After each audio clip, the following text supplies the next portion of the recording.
ಎಲ್ರಿಗೂ ನಮಸ್ಕಾರ. ಎಲ್ಲರೂ ಹೇಗಿದ್ದೀರಾ? ನಾನು ಚೆನ್ನಾಗಿದ್ದೀನಿ, ನೀವು ಚೆನ್ನಾಗಿದ್ದೀನಿ ಅಂದ್ಕೊತೀನಿ. ಏನು ಸ್ಪೆಷಲ್ ಫೋಟೋ ಅಂತ ನೋಡ್ತಿದ್ದೀರಾ? ಬನ್ನಿ ಹೇಳ್ತೀನಿ. ತಿಂಡಿಗೆ ಇಡ್ಲಿ, ವಡೆ, ಚಟ್ನಿ ಮಾಡಿದೆ. ನನ್ನ ಫ್ರೆಂಡ್ ಶ್ರುತಿ ಟೆಂಪಲಲ್ಲಿ ಸತ್ಯನಾರಾಯಣ ಸ್ವಾಮಿ ಪೂಜೆ ಇಟ್ಕೊಂಡಿದ್ರು, ಅದಕ್ಕೋಸ್ಕರ ಹೋಗ್ತಾ ಇದ್ದೀನಿ. ಇದು ಆಂಜನೇಯ ಸ್ವಾಮಿ ಟೆಂಪಲು. ಆಂಜನೇಯ ಸ್ವಾಮಿ ಟೆಂಪಲ್ ದೊಂಬರಳ್ಳಿ. ಪೂಜೆಗೆಲ್ಲ ರೆಡಿಯಾಗಿತ್ತು. ಎಲ್ಲ ದೇವರುಗಳನ್ನ ನೋಡ್ಕೊಬರೋಣ. ಗಣೇಶ, ಇದು ಆಂಜನೇಯ ಸ್ವಾಮಿಯವರ ಕವಚ ಮತ್ತು ನವಗ್ರಹ ದೇವತೆಗಳು. ನವಗ್ರಹಗಳಿಗೆ 9 ಪ್ರದಕ್ಷಿಣೆ ಹಾಕಬೇಕು. ಕೊನೆಯಲ್ಲಿ 2 ಉಲ್ಟಾ ಹಾಕಬೇಕು ಅಂತ ಹೇಳ್ತಾರೆ. ಅದು ಕರೆಕ್ಟಾ ತಪ್ಪಾ ನನಗೆ ಗೊತ್ತಿಲ್ಲ, ಹೇಳಿ ನೀವು ಕಮೆಂಟಲ್ಲಿ. ಮತ್ತು ಇದು ಆಂಜನೇಯ ಸ್ವಾಮಿಯವರು. ಹರೇ ಕೃಷ್ಣ ಹರೇ ಕೃಷ್ಣ ಕೃಷ್ಣ ಕೃಷ್ಣ ಹರೇ ಹರೇ ಹರೇ ರಾಮ ಹರೇ ರಾಮ ರಾಮ ರಾಮ.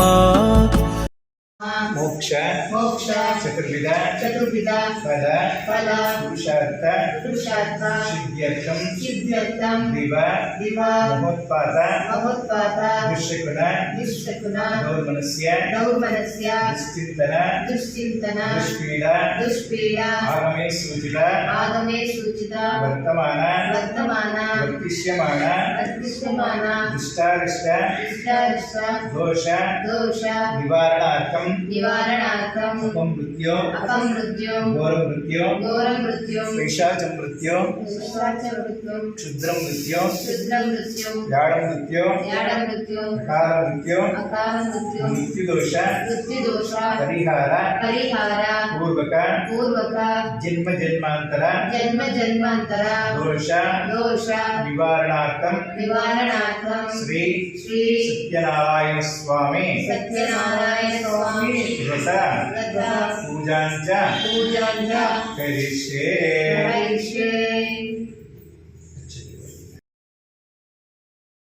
ಸ್ವಾಹಾವಂ ಬ್ರಹ್ಮಣೇ ಸ್ವಾಹಾವಂ ಶ್ರೀ ಸತ್ಯನಾರಾಯಣ ಸ್ವಾಮಿ ದೇವತಾ ಪಂಚಫಲ ಪಂಚಪಲ್ವ ನಾರಿಕೇಳಬಲ ನೈವೇದ್ಯಾದೆ ಸುಪ್ರೀದೋ ಸುಪ್ರಸನ್ನೋ ವರದಾ ಭವಂತ. ಓಂ ನಾರಾಯಣಾಯ ಸ್ವಾಹ, ಓಂ ಮಾಧವಾಯ ಸ್ವಾಹ, ಓಂ ಅಪನಾಯ ಸ್ವಾಹ, ಓಂ ಬ್ರಹ್ಮಣೇ ಸ್ವಾಹ. ಓಂ ಶ್ರೀ ಸತ್ಯನಾರಾಯಣ ಸ್ವಾಮಿ ದೇವತಾ ನಾನಾವಿಧ ಫಲ ನೈವೇದ್ಯಂ ಸಮರ್ಪಯಾಮಿ. ಓಂ ಆದ್ಯೋಪಾದ್ಯಂ ಸಮರ್ಪಯಾಮಿ. ಮುಖೇ ಆಚಮನೀಯಂ ಸಮರ್ಪಯಾಮಿ. ಕೊಡಿ.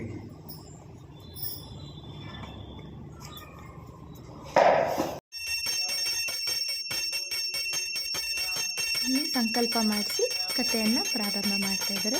ಎಲ್ಲರೂ ಕಥೆಯನ್ನು ಅರಣ್ಯವಾಸಿಗಳಾದ ಸಮಸ್ತ ಋಷಿಗಳು ಒಂದು ಕಾಲದಲ್ಲಿ ಪೌರಾಣಿಕೋತ್ತಮರಾದ ಸೂತ ಮಹರ್ಷಿಯನ್ನು ಕುರಿತು, ಎಲೈ ಮುನಿವರಿಯನೇ, ಯಾವ ವ್ರತಾಚರಣೆಯಿಂದ ಅಥವಾ ಯಾವ ತಪಸ್ಸಿನಿಂದ ಅಭಿಷ್ಟವನ್ನು ಹೊಂದಬಹುದು, ಆ ಸಮಸ್ತವನ್ನು ಕೃಪೆಯಿಂದ ಹೇಳಬೇಕೆಂದು ಪ್ರಾರ್ಥಿಸಿದರು. ಸೂತ ಋಷವನಕಾದಿಗಳನ್ನು ಕುರಿತು, ಎಲೈ ಋಷಿಗಳಿಗ ಆಲಿಸಿರಿ, ಭಗವಂತನಾದ ಶ್ರೀಮನ್ನಾರಾಯಣನು ಪೂರ್ವದಲ್ಲಿ ದೇವ ಋಷಿಯಾದ ನಾರದರಿಗೋಸ್ಕರ ಯಾವುದನ್ನು ಕೇಳಿದನೋ ಅದನ್ನು ಹಾಗೆಯೇ ನುಡಿಯುವೆನು. ಸಾವಧಾನ ಚಿತ್ತರಾಗಿ ಕೇಳಿರಿ. ಲೋಕಾನುಗ್ರಹ ಮಾಡಬೇಕೆಂಬ ಬಯಕೆಯಿಂದ ನಾರದರು ಸಮಸ್ತ ಲೋಕವನ್ನು ಸುತ್ತುತ್ತಾ ಭೂಲೋಕಕ್ಕೆ ಬಂದರು.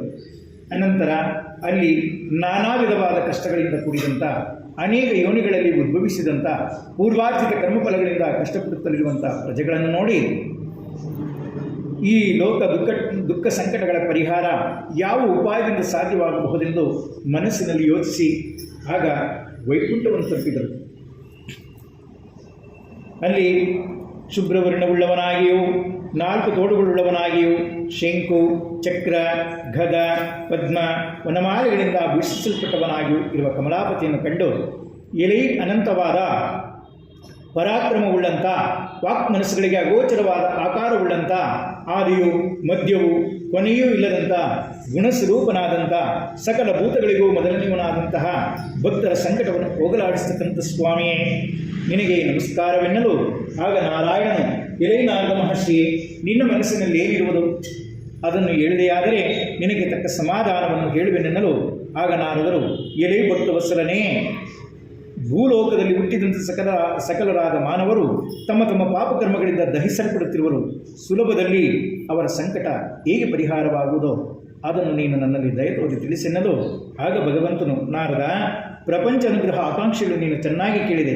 ಯಾವ ಕರ್ಮ ಮಾಡಿದರೆ ಮನುಷ್ಯನು ಅಜ್ಞಾನದಿಂದ ಬಿಡಲ್ಪಟ್ಟ ವಿಮುಕ್ತನಾಗುವನೋ ಅಂತ ಉತ್ತಮವಾದ ವ್ರತವನ್ನು ತದ್ವಿಧಾನವನ್ನು ಬ್ರಾಹ್ಮಣನಿಗೆ ಹೇಳಿ ರುದ್ರಬ್ರಾಹ್ಮಣ ಸ್ವರೂಪಿಯಾದ ಸತ್ಯನಾರಾಯಣ ಸ್ವಾಮಿಯು ಅಂತರ್ಧಾನನಾದನು. ನಂತರ ನಾರದರು, ಎಲೆ ಸ್ವಾಮಿ, ಪೂರ್ವದಲ್ಲಿ ಈ ವ್ರತವು ಯಾರಿಂದ ಆಚರಿಸಲ್ಪಟ್ಟಿತು? ಈ ವ್ರತಾಚರಣೆಗೆ ಕಾಲವ್ಯಾವುದು? ಎಲ್ಲವನ್ನು ವಿಸ್ತಾರವಾಗಿ ಹೇಳಬೇಕೆಂದು ಕೇಳಿದ ನಾರದರಿಗೆ ಭಗವಂತನು ಕೇಳುವನು. ಈ ವ್ರತವು ದುಃಖ ಶೋಕಾದಿಗಳನ್ನು ಪರಿಹರಿಸುವುದು, ಧನಧಾನ್ಯಾದಿಗಳನ್ನು ಸಮೃದ್ಧಿಪಡಿಸುವುದು, ಸಕಲ ಸೌಭಾಗ್ಯ ಸಂತಾನಗಳನ್ನು ಉಂಟು ಮಾಡುವುದು, ಎಲ್ಲ ಕಡೆಯಲ್ಲಿಯೂ ಜಯವನ್ನುಂಟು ಮಾಡುವುದು. ಯಾವ ದಿನದಲ್ಲಿ ಮನುಷ್ಯನಿಗೆ ಈ ವ್ರತವನ್ನು ಮಾಡಬೇಕೆಂಬ ಅಪೇಕ್ಷೆ ಉಂಟಾಗುವುದು ಆ ದಿವಸ ಭಕ್ತಿ ಶ್ರದ್ಧೆಯಿಂದ ಕೂಡಿ ಸಾಯಂಕಾಲದಲ್ಲಿ ಶ್ರೀ ಸತ್ಯನಾರಾಯಣ ಸ್ವಾಮಿಯನ್ನು ಅರ್ಚಿಸಬೇಕು. ಧರ್ಮದಲ್ಲಿ ದೃಷ್ಟಿವುಳ್ಳವನಾಗಿ ವಿಪ್ರರಿಂದೊಡಗೂಡಿ ಶ್ರೇಷ್ಠವಾದ ಹಾಗಪಾಲು, ಭಕ್ಷ್ಯಗಳು, ಬಾಳೆಹಣ್ಣು, ತುಪ್ಪ, ಹಾಲು, ರವೆ, ತಂಬಿಟ್ಟು, ಶಕ್ತಿಯಿಲ್ಲದಿದ್ದರೆ ಬೆಲ್ಲ, ಸಕ್ಕರೆಗಳಿಂದ ಮಿಶ್ರಿತವಾದ ಹಕ್ಕಿಕಿನ ತಂಬಿಟ್ಟು ಹಾಗಪಾಲು ಸೇರಿಸಿ ನೈವೇದ್ಯವನ್ನು ಮಾಡಬೇಕು. ಬಳಿಕ ಪ್ರದಕ್ಷಿಣೆಗಳನ್ನು ಬ್ರಾಹ್ಮಣರಿಗೆ ಅರ್ಪಿಸಿ ಕಥೆಯನ್ನು ಕೇಳಬೇಕು. ಅನಂತರ ಬಂಧುಗಳಿಗೂ ಇಷ್ಟಮಿತ್ರರಿಗೂ ಭೋಜನಾದಿಗಳನ್ನು ಮಾಡಿಸಿ ತಾನೂ ಭೋಜನವನ್ನು ಮಾಡಬೇಕು. ಈ ರೀತಿ ದೇವಾಲಯ, ನದಿ ತೀರ ಮೊದಲಾದ ಪ್ರದೇಶದಲ್ಲಿ ಈ ವ್ರತವನ್ನು ಮಾಡಿದ ಬಳಿಕ ನೃತ್ಯ ಗೀತಾದಿಗಳಿಂದ ಸ್ವಾಮಿಯನ್ನು ಧ್ಯಾನಿಸಿ ಸ್ವಗೃಹವನ್ನು ಕುರಿತು ಬರಬೇಕು. ಈ ಪ್ರಕಾರ 4 ವರ್ಷಗಳು ಈ ವ್ರತವನ್ನಾಚರಿಸಿ ಆದಿಯಲ್ಲಾಗಲಿ, ಮಧ್ಯದಲ್ಲಾಗಲಿ, ಕೊನೆಯಲ್ಲಾಗಲಿ ಉದ್ಯಾಪನೆಯನ್ನು ಮಾಡಿದರೆ ಪೂರ್ಣ ಫಲಪ್ರಾಪ್ತಿಯಾಗುವುದು. ಈ ಮೇರೆಗೆ ಮಾಡಲು ಖಂಡಿತವಾಗಿ ಮನುಷ್ಯನಿಗೆ ಅಭಿಷ್ಟ ಸಿದ್ಧಿ ಉಂಟಾಗುವುದು. ಈ ಕಲಿಯುಗದಲ್ಲಿ ಇದಕ್ಕಿಂತಲೂ ಸುಖಕರವಾದ ಸ್ವರೂಪೋಪಾಯ ಇಲ್ಲವೆಂದು ಶ್ರೀಮನ್ನಾರಾಯಣನು ನಾರದರಿಗೆ ಹೇಳಿದರೆಂಬಲ್ಲಿಗೆ 1ನೇ ಅಧ್ಯಾಯವು ಸಮಾಪ್ತವಾದುದು. ಹೊಡಿರಿ.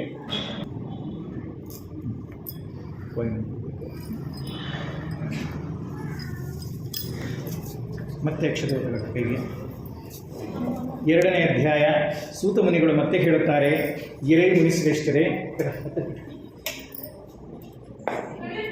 ಪೂರ್ವದಲ್ಲಿ ಕಾಶಿ ಕ್ಷೇತ್ರದಲ್ಲಿ ಅತ್ಯಂತ ದರಿದ್ರನಾದ ಒಬ್ಬ ಬ್ರಾಹ್ಮಣನಿದ್ದನು. ಹಸಿವು ಬಾಯಾರಿಕೆಗಳಿಂದ ಬಾಧಿತನಾಗಿ ಸುತ್ತಲಿದ್ದನು. ದೀನರಲ್ಲಿ ಅತ್ಯಂತ ದಯವುಳ್ಳ ವಿಷ್ಣುವು ಬ್ರಾಹ್ಮಣನ ರೂಪದಲ್ಲಿ ಬಂದು ಆ ದೀನನನ್ನು ದಯೆಯಿಂದ ಕೇಳಿದನು. ಎಲೆ ಬ್ರಾಹ್ಮಣನೇ, ಪ್ರತಿದಿನದಲ್ಲೂ ದುಃಖಿತನಾಗಿ ಎದಕ್ಕೋಸ್ಕರ ಸುತ್ತುವೆ ಎಂದು ಕೇಳಲು ಈ ಭೂಸುರು ನಿಂತೆಂದನು. ಎಲೆ ಪ್ರಭುವೇ, ನಾನು ಅತಿ ದರಿದ್ರನು, ಭಿಕ್ಷಾರ್ಥವಾಗಿ ತಿರುಗುತ್ತಲಿರುವನು. ನಿಮಗೇನಾದರೂ ಈ ದಾರಿದ್ರ್ಯ ಹರಣೋಪಾಯ ತಿಳಿದಿದ್ದರೆ ಕೃಪೆಯಿಂದ ಹೇಳಬೇಕೆನ್ನಲು ವೃದ್ಧಬ್ರಾಹ್ಮಣನು ಹೇಳುವನು. ಎಲೆ ಬ್ರಾಹ್ಮಣನೇ, ಸತ್ಯನಾರಾಯಣನೆಂದು ಕರೆಯಲ್ಪಡುವ ವಿಷ್ಣುವು ಕೋರಿದ ಇಷ್ಟಾರ್ಥಗಳನ್ನು ಕೊಡುವನು. ನೀನು ಆ ವ್ರತವನ್ನು ಮಾಡಿ ಸತ್ಯನಾರಾಯಣನನ್ನು ಪೂಜಿಸು. ಯಾವ ವ್ರತ ಮಾಡಿ ಮಾನವನು ಸರ್ವ ದುಃಖಗಳಿಂದ ಮುಕ್ತನಾಗುವನೋ ಅಂಥ ಉತ್ತಮವಾದ ವ್ರತವನ್ನು ತದ್ವಿಧಾನವನ್ನು ಬ್ರಾಹ್ಮಣನಿಗೆ ಹೇಳಿ ವೃದ್ಧಬ್ರಾಹ್ಮಣ ಸ್ವರೂಪಿಯಾದ ಸತ್ಯನಾರಾಯಣ ಸ್ವಾಮಿಯು ಅಂತರ್ಧಾನನಾದನು. ನಂತರ ಬ್ರಾಹ್ಮಣನು ವ್ರತವನ್ನು ಮಾಡಬೇಕೆಂದು ಚಿಂತಿಸುತ್ತಾ ರಾತ್ರಿ ನಿದ್ರೆ ಕೂಡ ಮಾಡಲಿಲ್ಲ. ಮಾರನೇ ದಿವಸ ಬೆಳಿಗ್ಗೆ ಎದ್ದು ಸತ್ಯನಾರಾಯಣ ವ್ರತವನ್ನು ಮಾಡುವುದಾಗಿ ಸಂಕಲ್ಪ ಮಾಡಿ ಭಿಕ್ಷೆಗೆ ಹೋದನು. ಆ ದಿನದಲ್ಲಿ ವಿಶೇಷವಾದ ಹಣವನ್ನು ಹೊಂದಿದನು. ಆ ಹಣದಿಂದ ಬಂಧುಗಳೊಂದಿಗೆ ಸತ್ಯನಾರಾಯಣ ವ್ರತವನ್ನು ಆಚರಿಸಿದನು. ಆ ದರಿದ್ರ ಬ್ರಾಹ್ಮಣನು ವ್ರತ ಪ್ರಭಾವದಿಂದ ಸಕಲ ಸಂಪತ್ತುಳ್ಳವನಾಗಿ ದುಃಖರಹಿತನಾಗಿ ಪ್ರತಿ ತಿಂಗಳು ವ್ರತವನ್ನು ತಪ್ಪದೆ ಶ್ರದ್ಧೆಯಿಂದ ಮಾಡುತ್ತಿದ್ದನು. ಈ ಪ್ರಕಾರ ಬ್ರಾಹ್ಮಣೋತ್ತಮನು ಸತ್ಯನಾರಾಯಣ ಸ್ವಾಮಿ ವ್ರತವನ್ನು ಮಾಡುವವನಾಗಿ ಸಕಲ ವಿಧವಾದ ಪಾಪಗಳಿಂದ ಬಿಡಲ್ಪಟ್ಟು ಇತರರಿಂದ ಹೊಂದಲು ಅಸಾಧ್ಯವಾದ ಮುಕ್ತಿಯನ್ನು ಹೊಂದಿದನು. ಇಲೈನಾಥ ಮಹರ್ಷಿ, ಈ ವ್ರತದ ಆಚರಣೆಯಿಂದ ಸಕಲ ದುಃಖಗಳು ನಾಶವಾಗುತ್ತವೆ ಎಂಬುದಾಗಿ ಶ್ರೀಮನ್ನಾರಾಯಣನು ನುಡಿದನು. ಎಲೆ ಋಷಿಗಳಿಗ, ಈ ರೀತಿಯಾಗಿ ಶ್ರೀ ವಿಷ್ಣುವು ಮಹಾತ್ಮನಾದ ನಾರದಗೋಸ್ಕರ ಹೇಳಿದ ವಿಷಯವು ನಿಮಗೆ ನನ್ನಿಂದ ಹೇಳಲ್ಪಟ್ಟಿತು. ಮತ್ತೇನನ್ನು ಹೇಳಲಿ ಎಂಬುದಾಗಿ ಶೌನಕಾದಿಗಳನ್ನು ಕುರಿತು ಸೂತ ಮಹರ್ಷಿಯನ್ನು ನುಡಿಯಲಾಗಿ ಋಷಿಗಳು ನುಡಿಯುವರು. ಎಲೆ ಮಹರ್ಷಿಯೇ, ಪೂರ್ವದಲ್ಲಿ ಆ ಬ್ರಾಹ್ಮಣನಿಂದ ಮಾಡಲ್ಪಟ್ಟ ವ್ರತವು ಭೂಮಿಯಲ್ಲಿ ಮತ್ಯಾರಿಂದ ಆಚರಿಸಲ್ಪಟ್ಟಿತು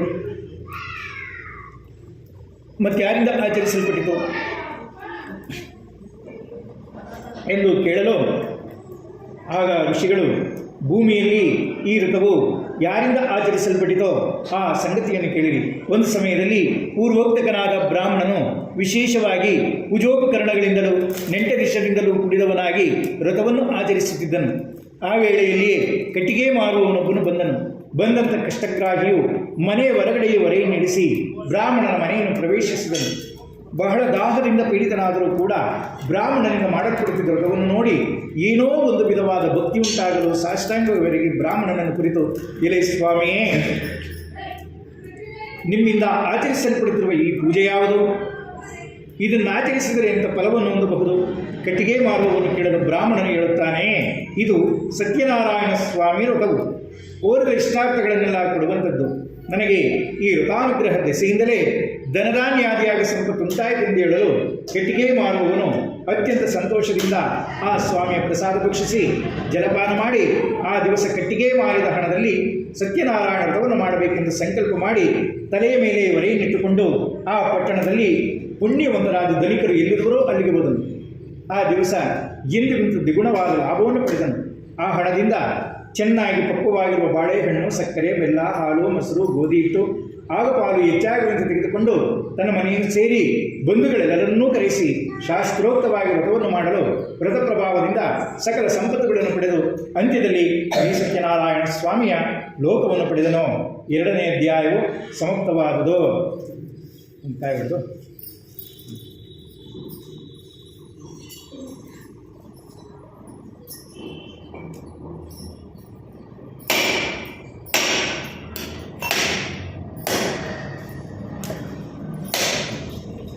ಈಗ ಯಾಕೆಂದ್ರೆ ಹುಷಾರು.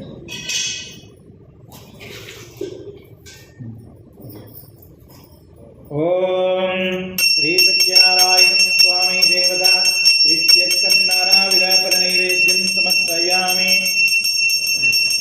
ಓಂ ನಾರಾಯಣಾಯ ಸ್ವಾಹ, ಓಂ ಮಾಧವಾಯ ಸ್ವಾಹ, ಓಂ ಅಪರಾಯ ಸ್ವಾಹ, ಓಂ ಬ್ರಹ್ಮಣೇ ಸ್ವಾಹ, ಓಂ ದೇವದೇವತಾ ಪ್ರೀತ್ಯರ್ಥಂ. ಓಂ ಮಂಗಳಂ ಗೋಚರೇಂದ್ರಾಯ ಮನ್ಯಾಯ ಗುಣಾತ್ಮನೆ ಚಿತ್ರವರ್ತಿ ಗಣೋಜಾಯ ಸಹಜಭೋಮಾಯ ಸತ್ಯನಾರಾಯಣ ಸ್ವಾಮಿ ದೇವದ ಕೃಪಕಟಾಕ್ಷ ಸಿದ್ಧೀರಸ್ತು. ಜಯಲಕ್ಷ್ಮೀ ರಮಣ ಗೋವಿಂದ ಗೋವಿಂದ. ಮತ್ತೆ ಅಕ್ಷರ ಬರ್ತದೆ. 3ನೇ ಅಧ್ಯಾಯ.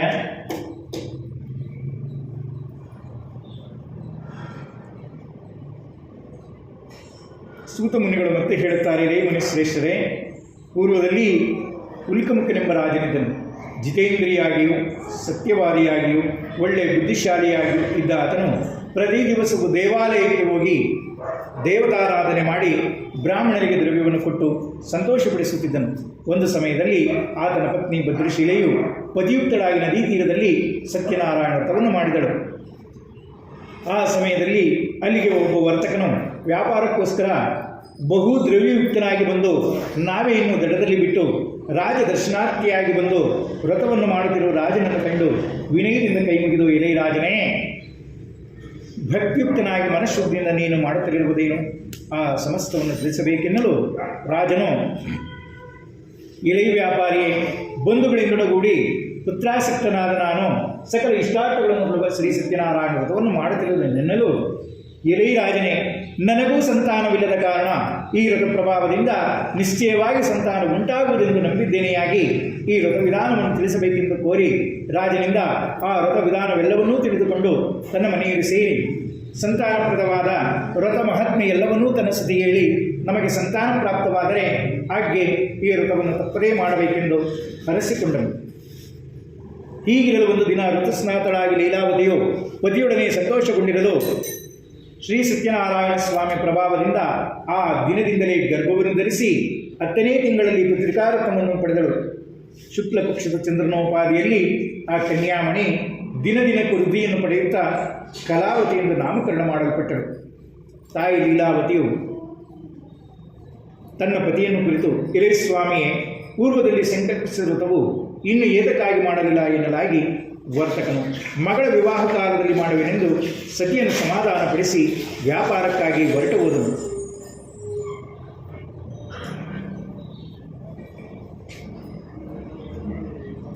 ಕಲಾವತಿಯು ತಂದೆಯ ಮನೆಯಲ್ಲಿ ಬೆಳೆಯುತ್ತಿದ್ದಳು.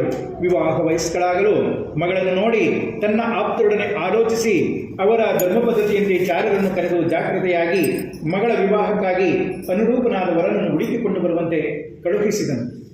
ಆ ದೂತನು ಕಾಂಚಾರವೆಂಬ ಪಟ್ಟಣದ ಒಬ್ಬ ವರ್ತಕನ ಕುಮಾರನನ್ನು ಕರೆತಂದನು.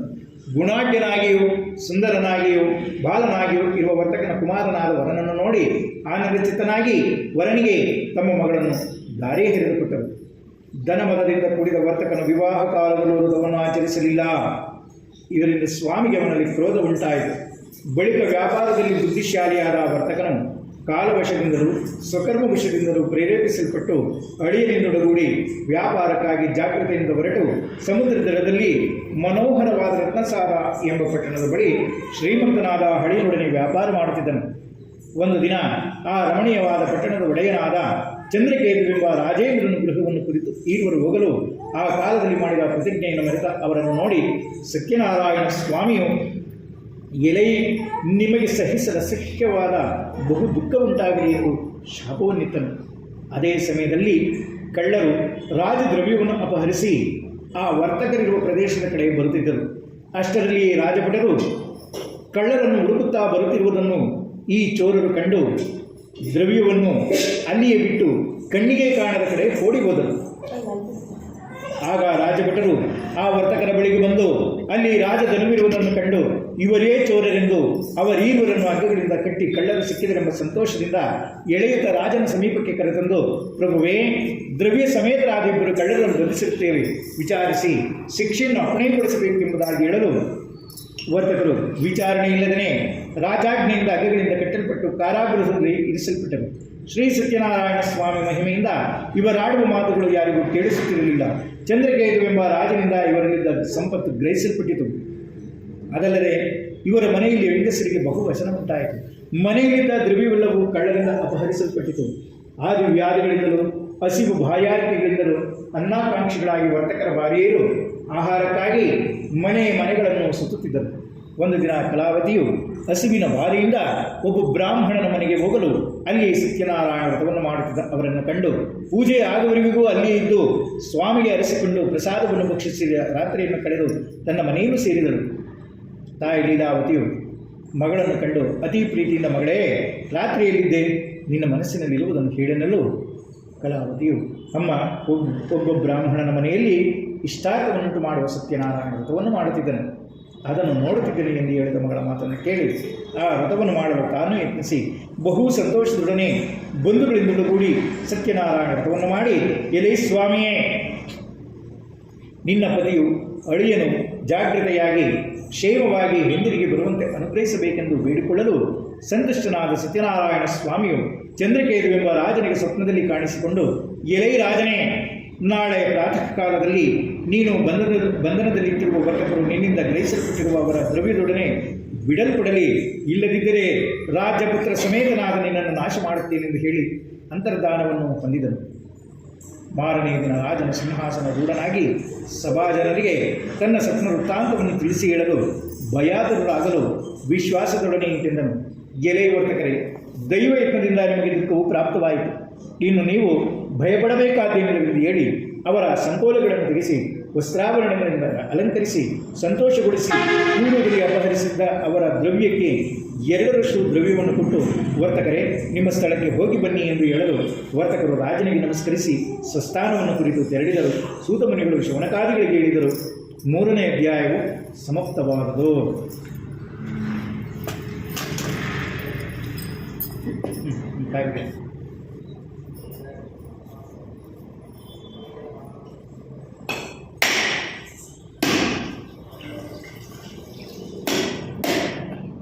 ಶಕ್ತಿ ಬಂತು, ತಾಯಿಗೆ ಶಕ್ತಿ ತಿಂದಿಲ್ಲ, ಇಬ್ರು ಅದಕ್ಕೇನು ಸಂಬಂಧ ಇಲ್ಲ. ಅದು ನಾನು ಹೇಳಿದ್ದು, ಅದು ಹೊಡೆಯೋದು ಐಡಿಯಾ ಇಲ್ವಲ್ಲ, ಅದರಿಂದ ಗೊತ್ತಾ ಇಲ್ಲ ಅಷ್ಟೇ. ತಿನ್ನಲಿಲ್ಲ ಅಂದರೆ ಅಷ್ಟೊಂದೇ ನಿಸ್ತ್ರಣ ಆಗಲ್ಲ ಯಾರು. ಓಂ ಶ್ರೀ ಸತ್ಯನಾರಾಯಣ ಸ್ವಾಮಿ ಶ್ರೀ ಸತ್ಯನಾರಾಯಣ ಸ್ವಾಮಿ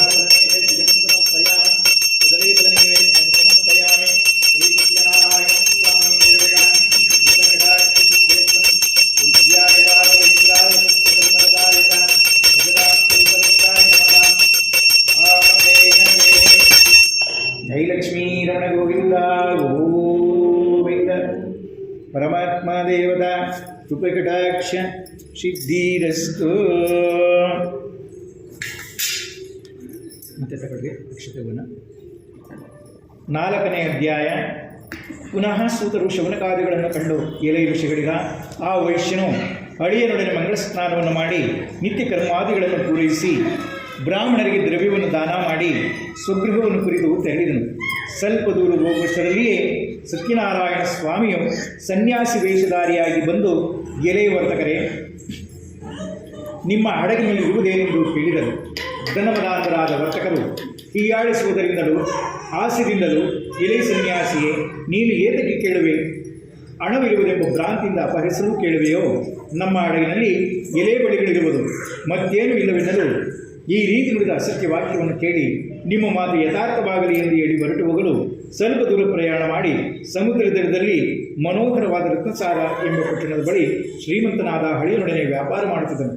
ಒಂದು ದಿನ ಆ ರಮಣೀಯವಾದ ಪಟ್ಟಣದ ಒಡೆಯನಾದ ಚಂದ್ರಕೇತುವೆಂಬ ರಾಜೇಂದ್ರನ ಗೃಹವನ್ನು ಕುರಿತು ಈರುವರು ಹೋಗಲು ಆ ಕಾಲದಲ್ಲಿ ಮಾಡಿದ ಪ್ರತಿಜ್ಞೆಯನ್ನು ಮರೆತ ಅವರನ್ನು ನೋಡಿ ಸತ್ಯನಾರಾಯಣ ಸ್ವಾಮಿಯು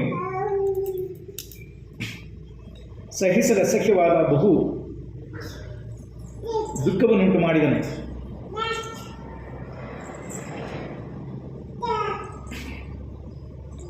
ಆ ವರ್ತಕನು ದ್ರವ್ಯವಾದ ದುಃಖದಿಂದ ಪ್ರಲಾಪಿಸುತ್ತಾ ಯೋಚನೆ ಮಾಡಿದ್ದೇನೆಂದರೆ ಆ ಸನ್ಯಾಸಿಯಿಂದ ಶಾಪ ಕೊಡಲ್ಪಟ್ಟಿತು. ಆದುದರಿಂದಲೇ ನಮ್ಮ ಪದಾರ್ಥಗಳೆಲ್ಲವೂ ಈ ರೀತಿ ಆಯಿತು.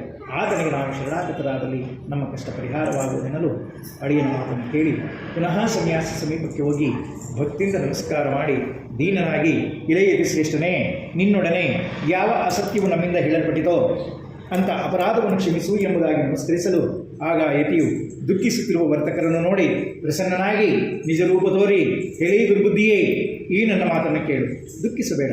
ನನ್ನನ್ನು ಪೂಜಿಸದೆ ಮತ್ತನಾಗಿದ್ಯಾಗಿ ನನ್ನಾಜ್ಞೆಯಿಂದ ಬಾರಿ ಬಾರಿಗೂ ದುಃಖವನ್ನು ಹೊಂದುತ್ತಲಿರುವೆ ಎಂಬುದಾಗಿ ನುಡಿದ ಭಗವದ್ವಾಕ್ಯವನ್ನು ಕೇಳಿ ವರ್ತಕನು ಸ್ತೋತ್ರ ಮಾಡಲು ಉಪಕ್ರಮಿಸಿದನು.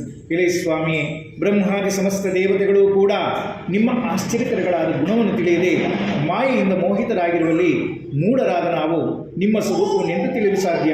ವಿದ್ಯುಕ್ತವಾಗಿ ನಿಮ್ಮ ಪೂಜೆಯನ್ನು ಖಂಡಿತ ಮಾಡುವೆವು. ನಮ್ಮಲ್ಲಿ ಕರುಣಿಸು, ನಮ್ಮಿಂದ ಮಾಡಲ್ಪಟ್ಟ ಅಪರಾಧವನ್ನು ಕ್ಷಮಿಸಿ ನಮ್ಮನ್ನು ರಕ್ಷಿಸು ಎಂದು ಭಕ್ತಿಯಿಂದ ಪ್ರಾರ್ಥಿಸಲು ಸ್ವಾಮಿಯು ಅವರಿಗೆ ಅನೇಕ ವರಗಳನ್ನು ಊರುಧನವನ್ನು ಅನುಗ್ರಹಿಸಿದನು. ತದನಂತರ ಭಕ್ತವತ್ಸಲನಾದ ನಾರಾಯಣನ ಕೃಪೆಯಿಂದ ಧನಧಾನ್ಯ ಪುತ್ರಾದಿ ಐಶ್ವರ್ಯವನ್ನು ಪುನಃ ಹೊಂದಿದವನಾಗಿ ಇಹಲೋಕದಲ್ಲಿ ಸಮಸ್ತ ಸುಖವನ್ನು ಅನುಭವಿಸಿ ಅಂತ್ಯಕಾಲದಲ್ಲಿ ಸಾಕ್ಷಾತ್ ವೈಕುಂಠ ಲೋಕವನ್ನು ಹೊಂದಿದನು. ಈ ಪ್ರಕಾರವಾಗಿ ಈ ಪರಮ ದುರ್ಲಭ್ಯವಾದ ವ್ರತವನ್ನು ಯಾರು ಮಾಡುತ್ತಾರೋ ಅವರಿಗೆ ಸತ್ಯನಾರಾಯಣ ದೇವರ ಕೃಪೆಯಿಂದ ಧನಧಾನ್ಯಾದಿ ಸಂಪತ್ತುಗಳು ಉಂಟಾಗುತ್ತದೆ ಎಂದು ಹೇಳಿ ಸ್ವಾಮಿಯು ಅಂತರ್ಗತನಾದನು. ನಂತರ ಹಡಗಿನಲ್ಲಿ ದ್ರವ್ಯವು ತುಂಬಿರುವುದನ್ನು ಕಂಡು ಸತ್ಯನಾರಾಯಣ ಸ್ವಾಮಿಯ ದಯೆಯಿಂದ ತಮ್ಮ ಇಷ್ಟಾರ್ಥಗಳು ನೆರವೇರಿತೆಂದು ಸ್ವಜನರಿಂದೊಡಗೂಡಿ ಯಥಾವಿಧಿಯಾಗಿ ಸ್ವಾಮಿಯನ್ನು ಪೂಜಿಸಿ ಆತನ ಅನುಗ್ರಹದಿಂದ ಸಂತೋಷಿತರಾಗಿ ಸಕಲ ಸಾಮ್ರಾಜ್ಯಗಳೊಡನೆ ತಮ್ಮ ದೇಶದ ಸಮೀಪಕ್ಕೆ ಬಂದು ರತ್ನಪುರವೆಂಬ ನಮ್ಮ ದೇಶವು ಸಿಕ್ಕಿತು ಎಂದು ಹೇಳಿ ತಮ್ಮ ಆಗಮನದ ಸಮಾಚಾರವನ್ನು ಸೇವಕನ ಮೂಲಕ ಮನೆಗೆ ಕಳುಹಿಸಿದನು. ಆ ದೂತನು ಪಟ್ಟಣವನ್ನು ಪ್ರವೇಶಿಸಿ ವರ್ತಕನ ಮನೆ ಸೇರಿ, ಅಮ್ಮ, ನಿಮ್ಮ ಪತಿಯು ದ್ರವ್ಯಗಳಿಂದಲೂ ಬಂಧುಗಳಿಂದಲೂ ಕೂಡಿ ಈ ಪಟ್ಟಣದ ಬಳಿ ಬರುತ್ತಿದ್ದಾರೆಂಬ ಶುಭವಾರ್ತೆಯನ್ನು ತಿಳಿಸಲು ವ್ಯತಿರಿಕ್ತೆಯಾದ ವರ್ತಕನ ಸತಿಯು ಸಂತೋಷದೊಡನೆ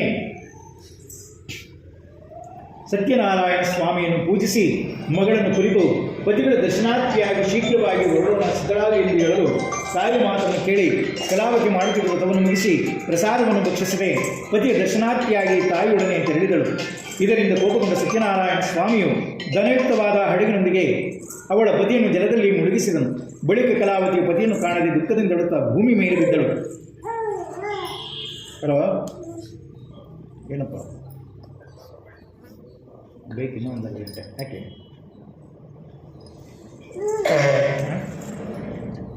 ಹಾಂ, ಸರಿ ಸರಿ ಸರಿ. ಕಲಾವತಿಯು ದುಃಖದಿಂದಳುತ್ತಾ ಭೂಮಿ ಮೇಲೆ ಬಿದ್ದಳು. ಆಗ ತಾಯಿ ಲೀಲಾವತಿಯು ಮಗಳನ್ನು ಕಂಡು ಮಗಳ ಅವಸ್ಥೆಯನ್ನು ಕಂಡು ಹಡಗಿನೊಡನೆ ಇದ್ದ ಅಳಿಯನು ತಕ್ಷಣದಲ್ಲಿ ಹೇಗೆ ಮಾಯವಾದನು? ಇದೆಲ್ಲ ಅನಾಹುತವು ಸತ್ಯನಾರಾಯಣ ಸ್ವಾಮಿಯ ಮಹಾತ್ಮೆಯಿಂದ ಉಂಟಾಯಿತು. ಆತನ ಮಹತ್ವ ತಿಳಿದು ಯಾರಿಗೆ ಕಾರಣ ಶಕ್ಯವೋ ಎಂಬುದಾಗಿ ಮಗಳನ್ನು ಹಪ್ಪಿಕೊಂಡು ದುಃಖಿಸಿದಳು. ಕಲಾವತಿಯು ಪತಿಯ ಪಾದಿಕೆಯನ್ನು ತೆಗೆದುಕೊಂಡು ಅದರ ಕೂಡ ಸಹಗಮನವನ್ನು ಮಾಡಬೇಕೆಂದು ನಿಶ್ಚಯಿಸಲು ಮಗಳ ಕಷ್ಟವನ್ನು ನೋಡಿದವನಾಗಿ ಆ ವೈಶ್ಯನು ಆತನ ಪತ್ನಿಯು ಶೋಕದಿಂದ ಸಂತಪ್ತರಾಗಿ ಆಲೋಚನೆ ಮಾಡುತ್ತಾ, ಈ ಅಡಗು ಅದೃಶ್ಯವಾಗಿರುವುದು ಸತ್ಯನಾರಾಯಣನೇ ಮಾಡಿದ್ದಾನೆ ಅಥವಾ ನಾನು ಸತ್ಯನಾರಾಯಣ ದೇವರ ಮಾಯಾಪಾಶದಿಂದ ಭ್ರಾಂತನಾಗಿರುವನು ಏನು, ಇದು ಯಾವುದು ತಿಳಿದು ಎಂದು ಯೋಚಿಸಿ ಎಲ್ಲರ ಸಮಕ್ಷಮದಲ್ಲಿ ನಾನು ಆಪದ್ಬಾಂಧವನಾದ ಸತ್ಯನಾರಾಯಣ ದೇವರ ಪೂಜೆಯನ್ನು ಮಾಡುತ್ತೇನೆ. ಹೀಗೆ ಪ್ರಾರ್ಥನಾ ವಚನವನ್ನು ಹೇಳಿ ಭೂಮಿಯ ಮೇಲೆ ದೀರ್ಘವಾಗಿ ನಮಸ್ಕಾರವನ್ನು ಮಾಡಿದನು. ದೀನ ಪರಿಪಾಲಕನಾದ ಸತ್ಯನಾರಾಯಣನು ಸಂತುಷ್ಟನಾದನು. ತದನಂತರ ಭಕ್ತವತ್ಸಲನಾದ ನಾರಾಯಣ ಕೃಪೆಯಿಂದ ಆಕಾಶವಾಣಿಯನ್ನು ನುಡಿದಿದ್ದೇನೆಂದರೆ, ಎಲೇ ವೈಶ್ಯನೇ, ನಿನ್ನ ಮಗಳು ಪ್ರಸಾದ ತ್ಯಾಗ ಮಾಡಿ ಪತಿಯನ್ನು ನೋಡಲು ಬಂದುದರಿಂದ ಆಕೆಯ ಪತಿ ನಿಶ್ಚಯವಾಗಿ ಅದೃಶ್ಯನಾಗಿದ್ದಾನೆ. ಇದಕ್ಕೋಸ್ಕರ ಮನೆಗೆ ಹೋಗಿ ಪ್ರಸಾದ ಭಕ್ಷಣೆಯನ್ನು ಮಾಡಿದರೆ ಪುನಃ ಪತಿಯನ್ನು ಹೊಂದುವುದು ಎಂದು ನುಡಿಯಲು ಆಕಾಶವಾಣಿ ವಾಕ್ಯವನ್ನು ಕೇಳಿದವಳಾಗಿ ಅತೀ ತ್ವರೆಯಿಂದ ಸಮುದ್ರಕ್ಕೆ ಹೋಗಿ ಪ್ರಸಾದ ಭಕ್ಷಣೆಯನ್ನು ಮಾಡಿ ಹಿಂದಿರುಗಲು ಅಲ್ಲಿ ಪತಿಯನ್ನು ಕಂಡು ಆನಂದದಿಂದ, ಎಲೆ ತಂದೆಯೇ, ಈಗ ಮನೆಗೆ ಹೋಗೋಣ, ನಡೆಯಿರಿ, ವಿಳಂಬ ವೇದಿಕೆ ಮಾಡುತ್ತೀರಿ ಎನ್ನಲು ಮಗಳ ಮಾತಿನಿಂದ ಆ ವೈಶ್ಯನಿಗೆ ಬಹಳ ಸಂತೋಷವುಂಟಾಯಿತು. ಅನಂತರ ಯಥಾವಿಧಿಯಿಂದ ಶ್ರೀ ಸತ್ಯನಾರಾಯಣ ದೇವರ ಪೂಜೆಯನ್ನು ಮಾಡಿದನು ಮತ್ತು ಪ್ರತಿ ಮಾಸದಲ್ಲೂ ಪೌರ್ಣಿಮಾ, ಸಂಕ್ರಾಂತಿ ಈ ಪರ್ವಕಾಲದಲ್ಲಿ ಸತ್ಯನಾರಾಯಣ ವ್ರತಾಚರಣೆಯನ್ನು ಮಾಡುವಂಥವನಾದನು. ಈ ಪ್ರಕಾರವನು ವಿಧಿಯುಕ್ತ ಸತ್ಯನಾರಾಯಣ ವ್ರತಾಚರಣೆಯನ್ನು ಮಾಡಿ ಈ ಮಧ್ಯಲೋಕದಲ್ಲಿ ಸಕಲ ಸುಖಗಳನ್ನು ಅನುಭವಿಸಿ ಅಂತ್ಯಕಾಲದಲ್ಲಿ ಸಾಕ್ಷಾತ್ ವೈಕುಂಠ ಲೋಕವನ್ನು ಹೊಂದಿದನು. ಈತ ಪುರಾಣಿಕರು ಶೌನಕಾಯದಲ್ಲಿ ನಿರೂಪಣೆ ಮಾಡಿದರೆಂಬಲ್ಲಿಗೆ 4ನೇ ಅಧ್ಯಾಯವು ಸಮಾಪ್ತವಾದುದು.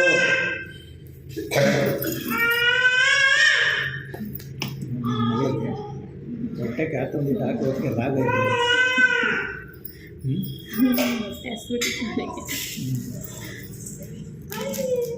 ನೀವು ಏನು ತಿಂದಿಲ್ಲ? ಏನಾಗಬೇಕು ಅವರು?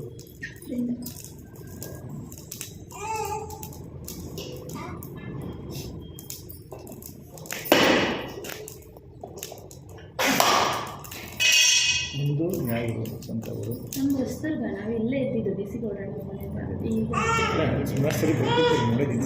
ಚಿಕ್ಕವರೇ ಇದ್ದಾಗ ಬರ್ತಾಯಿದ್ವಿ.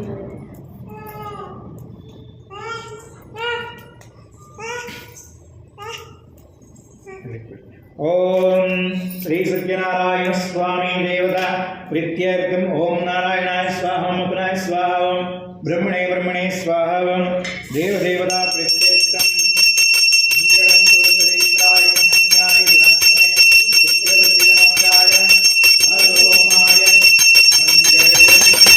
ಶ್ರೀ ಸತ್ಯನಾರಾಯಣ ಸ್ವಾಮಿ ದೇವತಾ ಕೃಪಕಟಾಕ್ಷ ಸಿದ್ಧಿರಸ್ತು. ಜಯ ಲಕ್ಷ್ಮೀ ರಮಣ ಗೋವಿಂದ ಗೋವಿಂದ. ಅದಕ್ಕೆ ಆ ಕಡೆಗೆ ಅಷ್ಟೇ. 5ನೇ ಅಧ್ಯಾಯ.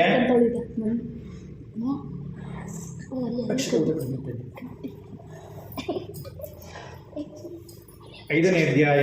ಸೂತ ಮುನಿಗಳು ಮತ್ತೆ ಹೇಳುತ್ತಾರೆ, ಎಲೈ ಮುನಿಶ್ರೇಷ್ಠರೇ, ಪೂರ್ವದಲ್ಲಿ ಅಂಗಧ್ವಜನೆಂಬ ರಾಜನು ಸತ್ಯನಾರಾಯಣ ಸ್ವಾಮಿ ಪ್ರಸಾದ ತಿರಸ್ಕಾರ ಮಾಡಿದ ದೆಸೆಯಿಂದ ಅತೀಯವಾದ ದುಃಖವನ್ನು ಹೊಂದಿದನು. ಒಂದು ದಿನ ಆ ರಾಜನು ಅರಣ್ಯಕ್ಕೆ ಹೋಗಿ ಅನೇಕ ವಿಧವಾದ ಮೃಗಗಳನ್ನು ಸಂಹಾರ ಮಾಡಿ ತನ್ನ ನಗರ ಸಮೀಪವಾದ ಒಂದು ವಟವೃಕ್ಷದ ಸಮೀಪದಲ್ಲಿ ಬಂದು ನಿಲ್ಲುವವನಾದನು. ಅಲ್ಲಿ ಗೋಪಾಲಕರು ಸಂತುಷ್ಟರಾದವರಾಗಿ ಭಕ್ತಿಯುಕ್ತ ಅಂತಃಕರಣವುಳ್ಳವರಾಗಿ ಸತ್ಯನಾರಾಯಣ ವ್ರತವನ್ನು ಮಾಡಿದ ಅಹಂಕಾರದಿಂದ ಅಲ್ಲಿಗೆ ಹೋಗಲೂ ಇಲ್ಲ ಮತ್ತು ಸತ್ಯನಾರಾಯಣನನ್ನು ಕುರಿತು ನಮಸ್ಕಾರವನ್ನು ಮಾಡಲಿಲ್ಲ. ಆದರೂ ಸಮಸ್ತ ಗೋಪಾಲಕರೆಲ್ಲರೂ ಸತ್ಯನಾರಾಯಣ ಸ್ವಾಮಿ ಪ್ರಸಾದವನ್ನು ರಾಜನಿಗೆ ನೀಡಲು ರಾಜನು ಪ್ರಸಾದವನ್ನು ಪರಿತ್ಯಾಗ ಮಾಡಿದ ಕಾರಣ ಅತಿ ದುಃಖವನ್ನು ಹೊಂದಿದನು. ಆ ರಾಜನ 100 ಮಂದಿ ಮಕ್ಕಳು, ಧನಧಾನ್ಯ, ಐಶ್ವರ್ಯವೆಲ್ಲವೂ ನಾಶವಾಯಿತು. ಆಗ ರಾಜನು ಯೋಚನೆ ಮಾಡಿದ್ದೇನೆಂದರೆ, ಇದು ಸಕಲವೂ ಸತ್ಯನಾರಾಯಣ ದೇವರ ಪ್ರಸಾದ ತಿರಸ್ಕಾರದಿಂದ ನಷ್ಟವಾಗಿರಬಹುದು.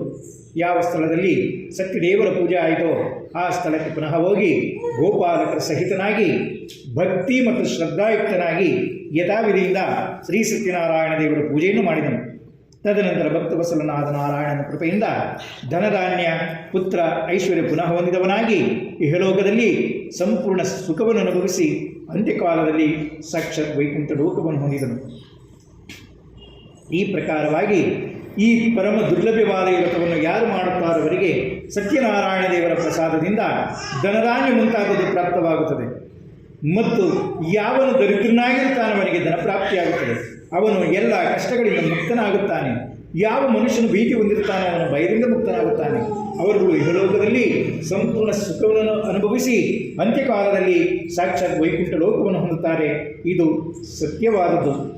ಎಲೈ ಶೌನಕಾದಿಗಳೇ, ಈ ಪ್ರಕಾರ ನಾನು ನಿಮಗೆ ಈ ವ್ರತವನ್ನು ಕಥನ ಮಾಡಿಸಿರುತ್ತೇನೆ. ಈ ವ್ರತವನ್ನು ಮಾಡಿದ್ದಾದರೆ ಮನುಷ್ಯರು ಸಂಪೂರ್ಣ ದುಃಖದೆಸೆಯಿಂದ ಸತ್ಯವಾಗಿ ಮುಕ್ತರಾಗುತ್ತಾರೆ. ಕಲಿಯುಗದಲ್ಲಿ ಸತ್ಯನಾರಾಯಣ ಸ್ವಾಮಿಯ ಪೂಜೆಯು ವಿಶೇಷವಾಗಿ ಫಲವನ್ನು ಕೊಡುವಂಥದ್ದು. ಸತ್ಯನಾರಾಯಣನನ್ನು ಕೆಲವರು ಕಾಲವೆಂದು ಹೇಳುತ್ತಾರೆ, ಕೆಲವರು ಸತ್ಯದೇವರೆನ್ನುತ್ತಾರೆ, ಕೆಲವರು ಈಶ್ವರನೆಂದು ಹೇಳುತ್ತಾರೆ, ಕೆಲವರು ನಾರಾಯಣನೆಂದೇ ಹೇಳುತ್ತಾರೆ, ಕೆಲವರು ಸತ್ಯದೇವರೆನ್ನುತ್ತಾರೆ. ಹೀಗೆ ನಾನಾ ವಿಧವಾದ ರೂಪಧಾರಣೆ ಮಾಡಿ ಸಕಲ ಶ್ರದ್ಧಾ ಭಕ್ತಿಸ್ಥರಾದ ಭಕ್ತರುಗಳಿಗೆ ಏಕಸ್ಥಿತ ಫಲವನ್ನು ಕೊಡತಕ್ಕವನು. ಹೀಗೆ ಸನಾತನಾದ ಭಗವಂತನು ಈ ಕಲಿಯುಗದಲ್ಲಿ ಸತ್ಯನಾರಾಯಣ ರೂಪವನ್ನು ಧರಿಸಿದ್ದಾನೆಂದು ಸೂತರು ಹೇಳುತ್ತಾರೆ. ಎಲೈ ಮುನಿಗಳಿರ, ಯಾರು ಈ ಸತ್ಯನಾರಾಯಣ ರೂಪವನ್ನು ದಿನವೂ ಶ್ರವಣ ಮಾಡುತ್ತಾರೋ, ಪಠಣ ಮಾಡುತ್ತಾರೋ ಅವರ ಸಮಸ್ತ ದುಃಖವು ಸತ್ಯದೇವರ ಪ್ರಸಾದದಿಂದ ನಾಶ ಹೊಂದುವಂಥದ್ದಾಗಿ ಸುಖದಿಂದ ಇರುತ್ತಾರೆ. ಇದರಲ್ಲಿ ಸಂಶಯವಿಲ್ಲವೆಂಬುದಾಗಿ ಸೂತ ಪುರಾಣಿಕರು ಶೌನಕಾದಿ ಋಷಿಗಳಿಗೆ ನಿರೂಪಣೆ ಮಾಡಿದರೆಂಬಲ್ಲಿಗೆ 5ನೇ ಅಧ್ಯಾಯವು ಸಮಾಪ್ತವಾದುದು.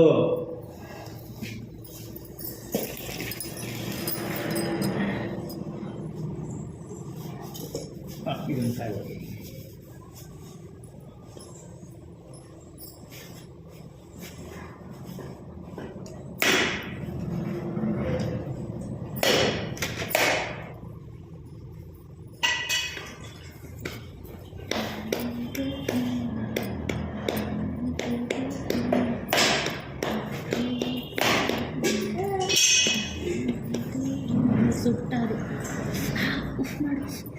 ಓಂ ಶ್ರೀ ಸತ್ಯದೇವಾಯ ನಮಃ.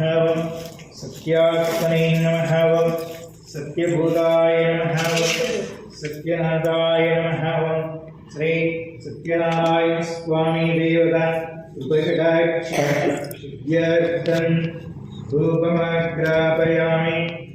ದೂರಸಿ ದೂರ್ವಾ ದೂರ್ವತಮ್ಯೋಸ್ಮಾನ್ ದೂರ್ವತೆ ಸಿಂಧೂರ್ವಿನಮ್ಯೆ.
ಆಂಜನೇಯ ವೃತ ಗೋವಿಂದ.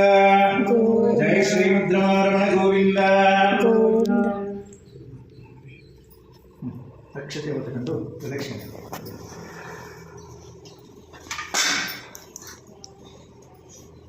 ಓಂ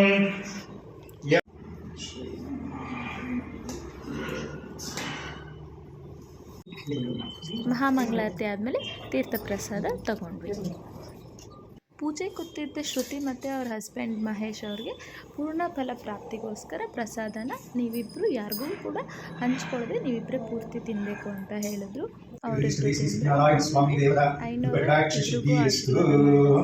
ಅವರ ಎಲ್ಲ ಕಷ್ಟಗಳು ದುಃಖ ಎಲ್ಲ ನಿವಾರಣೆ ಆಗಿ ಆಮೇಲೆ ನಾನು ಕೂಡ ಆಶೀರ್ವಾದ ತಗೊಂಡೆ ಅವ್ರ ಹತ್ರ.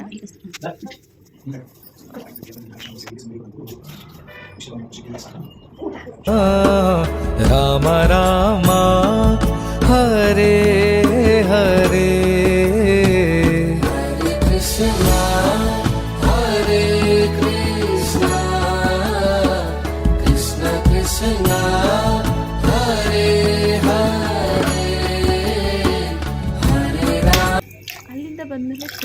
ಬಿಸಿಲು ಅಂದ್ಬಿಟ್ಟು ಹಸ್ಬೆಂಡ್ ಬಂದು ಎಳ್ನೀರು ಕೊಟ್ಟರು. ನಮ್ಮ ಮರದಿಂದ ಕಿತ್ಕೊಂಬಂದಿದ್ದಂಥ ಎಳ್ನೀರು. ಆಹಾ! ತುಂಬ ಅಂದರೆ ತುಂಬ ಟೇಸ್ಟಿಯಾಗಿತ್ತು. ಹಾಗೆ ಕುಡಿದ್ರೆ ಮಜಾ ಇರಲ್ಲ ಅಂದ್ಬಿಟ್ಟು ಕಾಯಿನ ಈ ಥರ ಎರೆದ್ಬಿಟ್ಟು ನಾನು ಪಲ್ಪಿ ಎಳ್ನೀರು ಮಾಡಿಬಿಟ್ಟು ಕೊಟ್ಟೆ. ನನ್ನ ಮಗುಂಗೆ ತುಂಬ ಅಂದರೆ ತುಂಬ ಇಷ್ಟ ಆಯಿತು. ಚೆನ್ನಾಗಿದೆಯಾ? ಸೂಪರ್ ಅಮ್ಮ ಅಂತ ಅಂದ್ಬಿಟ್ಟು ಕುಡಿತಾ ಇದ್ದ. ಯಾವಾಗಲೂ ಗ್ಲಾಸಲ್ಲಿ ಕುಡಿಯೋದು ಇದ್ದಿದ್ದೆ ಅಂದ್ಬಿಟ್ಟು ಇಬ್ಬರು ಚಿಪ್ಪು ಹೇಗೂ ದೊಡ್ಡದಿತ್ತು ಅಂದ್ಬಿಟ್ಟು ಚಿಪ್ಪಲ್ಲಿ ಹಾಕ್ಕೊಂಡು ಕುಡಿದ್ರು. ಸಖತ್ ಟೇಸ್ಟಿಯಾಗಿತ್ತು. ನೀವು ಒಂದ್ಸರಿ ಇದನ್ನು ಮನೇಲಿ ಟ್ರೈ ಮಾಡಿ. ಇದಾಗಿತ್ತು ಇವತ್ತಿನ vlog. Thank you so much. Please subscribe my channel. Thank you.